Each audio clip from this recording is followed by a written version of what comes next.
Eh bien, bonjour à tous, bienvenue sur ma chaîne. Donc aujourd'hui, on se retrouve pour le deuxième JT tactique. Donc comme je vous avais promis, je vais essayer de tenir la cadence, une cadence mensuelle. Alors, j'ai plusieurs produits à vous présenter aujourd'hui, notamment des choses très intéressantes et qui concernent l'affûtage. Donc jusqu'à présent, j'utilisais ce genre de système. Donc quand je parle d'affûtage, je parle bien évidemment d'affûtage sur le terrain, c'est-à-dire pendant une sortie dans la verte, que ce soit en randonnée ou alors en balade. Pour l'entretien de mes couteaux, j'utilise. Voilà, comme vous avez pu le voir sur certaines de mes vidéos, j'utilise des pierres japonaises. Donc évidemment, je ne vais pas me trimballer avec ça. Donc j'avais un système assez compact, la DC3, il y a la DC4 également de chez Falcon Even. Voilà, donc pierre à affûter que tout le monde connaît. Maintenant, je cherchais un système qui me permettait d'affûter des couteaux un peu plus gros, notamment mes gros choppers comme le GSO10. Et j'ai trouvé ce système. Donc c'est un affûteur de la marque Smith. C'est une maison américaine fondée en 86, un peu dans le même style que la marque Lansky, et qui fait des systèmes d'affûtage. Et j'ai trouvé ce truc hyper intéressant parce que ça reste relativement compact et ça permet d'affûter des couteaux d'assez grande taille. Donc c'est le Smith Diamond Combination Sharpener, affûteur à diamant. Donc comment ça se présente? Ça se présente comme ça. Hop, on ouvre, on place voilà, le truc comme ceci et on a une poignée, ce qui est déjà beaucoup plus confortable pour affûter des gros couteaux. Donc il y a deux côtés, un côté avec un grain fin en orange et un côté avec un grain un peu plus gros en jaune. C'est du diamant, il y a une technologie particulière alvéolée qui fait que les particules restent à l'intérieur. Et on a également une rainure ici, je ne sais pas si on voit bien, qui permet d'affûter les hameçons et les objets pointus. Voilà, on en a une ici aussi de rainure. Et voilà, donc le tout se range dans la poignée. Et voilà, je trouve ça hyper intéressant dans la mesure où ça reste compact et ça permet d'affûter des couteaux ou même voire une hachette de manière relativement sécurisée. Voilà, on le tient comme ça et le mouvement se fait comme ça et comme ça. Donc voilà, c'est tout expliqué, il y a un tout petit livret, c'est tout expliqué à l'intérieur. Voilà, hyper intéressant et encore voilà, une gamme de prix hyper correcte. Donc ça se trouve sur internet hein, sans problème.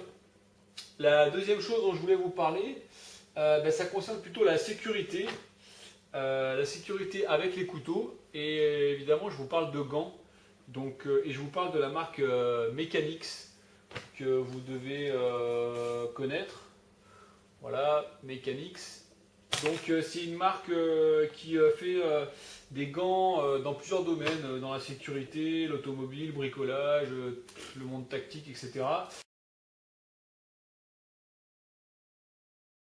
Et c'est des gants qui sont assez connus, notamment dans le milieu du airsoft. Donc jusqu'à présent, j'utilisais 7 paires. Il y a plusieurs modèles, hein, il y a plusieurs styles. C'est les Impact de chez Mechanix. Ça fait 3 ans que je les ai. Et ils sont encore en très très bon état.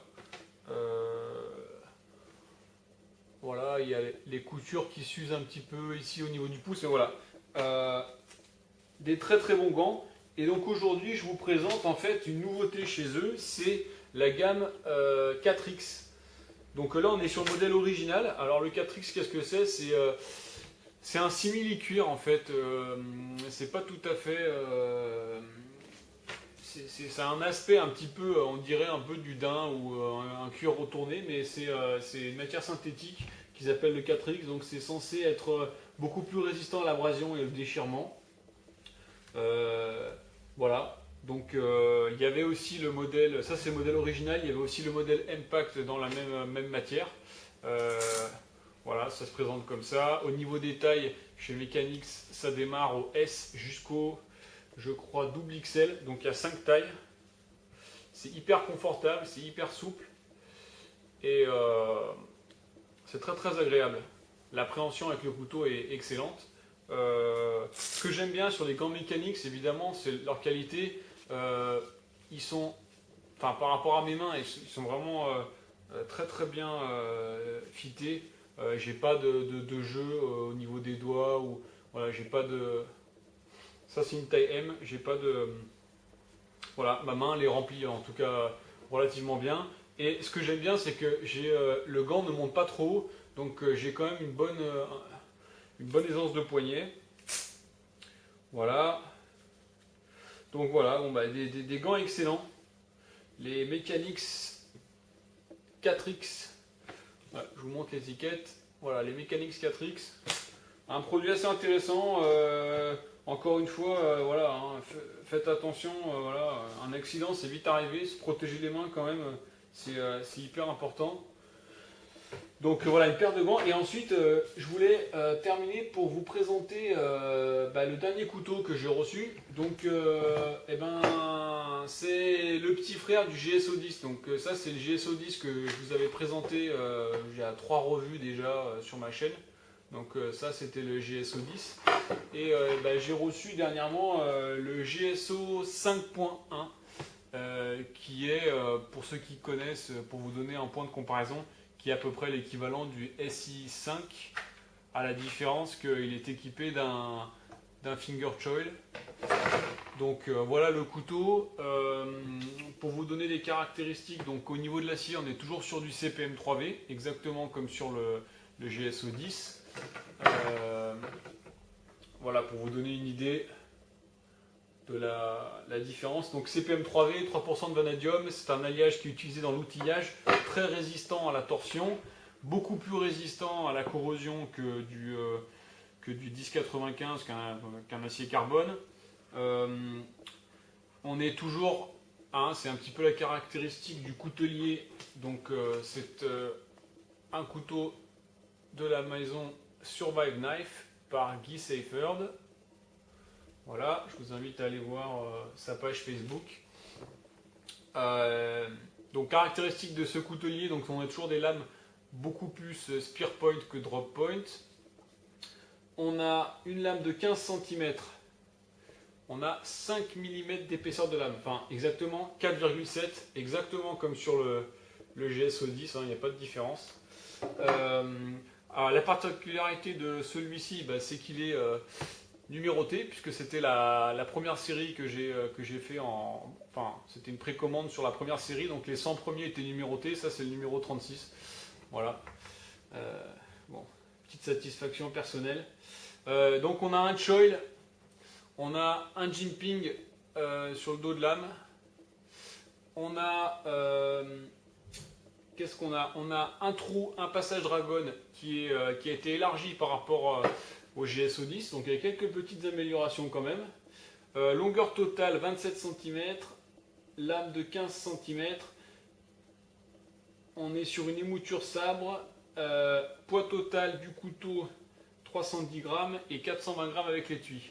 Alors, une autre particularité de celui-ci, et ça c'est moi qui l'ai demandé, il est équipé d'un petit trou, une cavité en fait dans le manche, qui, pour ceux qui connaissent, ça vous permet en fait de maintenir la tige quand vous utilisez la méthode de l'archer pour faire du feu par friction.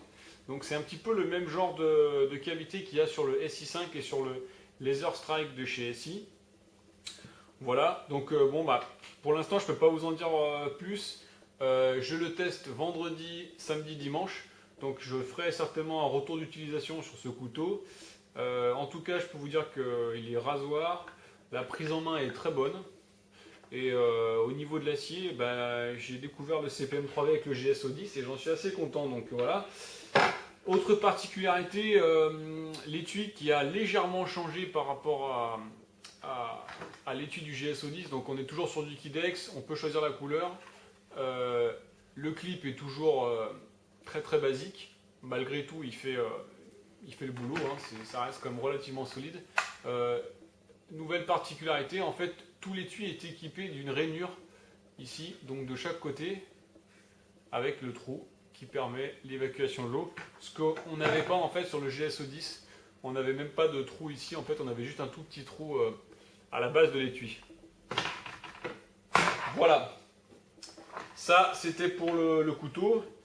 Si vous avez des questions évidemment sur la marque Survive Knife ou sur le couteau, le GSO 5, n'hésitez pas.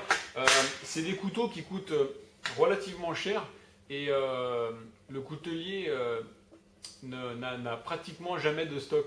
En fait, il fonctionne sur un système de précommande. En fait, vous précommandez et en général, il faut attendre bien 4 à 5 mois, plutôt 4 mois en fait. Et à partir de là, il lance la production et vous êtes livré. Alors l'avantage, c'est que au niveau tarifaire, c'est beaucoup plus intéressant. Pour vous donner une info, ce couteau m'avait coûté, je crois à l'époque, 160 $ et aujourd'hui, il est en vente sur son site sur stock à 350 $. Voilà. Donc évidemment, je ne l'aurais jamais acheté à ce prix-là. Et c'était la même chose pour le GSO 5 que j'ai eu à un prix hyper intéressant puisque c'était donc la première série. Évidemment, il y aura d'autres séries de fabriquer, mais il y aura toujours un délai d'attente. Donc n'hésitez pas à précommander chez lui. C'est quelqu'un de très sérieux. Voilà. Voilà, pour finir, je voulais vous parler d'un truc qui m'a bien fait rigoler et pousser un petit coup de gueule en fait, ou plutôt faire une petite piqûre de rappel. Donc j'étais dernièrement en déplacement et j'ai voyagé à bord d'une compagnie low cost, dont je ne citerai pas le nom, et il y avait le magazine, voilà, c'est le magazine qui sert à bord, et à l'intérieur, il y avait une pub sur Survive de notre ami Bear Grylls. Donc je vous traduis de l'anglais au français.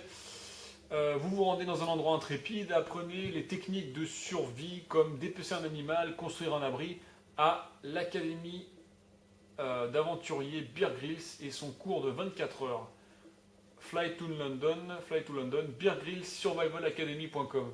Alors là, c'est du grand n'importe quoi. On vous explique que vous êtes capable, voilà, de devenir un aventurier si vous participez au cours de Bear Grylls qui est dispensé en 24 heures. Donc, voilà, ça m'a fait rire. Ce genre de truc, au mieux, ça va vous apprendre à allumer un feu et ça va vous apprendre les rudiments du bushcraft ou quelques notions de survie. Alors déjà, ne mélangeons pas survie, survivalisme et bushcraft. Il y en a beaucoup qui le font. Mais voilà, j'ai trouvé que c'était marrant. Bon, je vois pas ce qu'on peut apprendre en 24 heures. Je vous dis, au mieux, vous apprendrez les rudiments vraiment les bases, quoi, mais vraiment le strict minimum pour quelqu'un qui est complètement novice, pour quelqu'un qui a un minimum l'habitude de sortir. Bon, voilà, je sais pas ce qu'on peut retenir d'un truc comme ça. Je trouve ça un peu aberrant de vendre de la survie à tout bout de champ. Le meilleur moyen de faire de la survie du bushcraft, c'est évidemment de se documenter, de faire de la survie, de faire du bushcraft et d'apprendre des notions de survie, c'est de se documenter, de regarder des vidéos, de lire, et puis après de mettre tout ça en pratique en sortant dans la nature. Donc ne restez pas chez vous à regarder mes vidéos, sortez dans les bois. Ciao, à bientôt.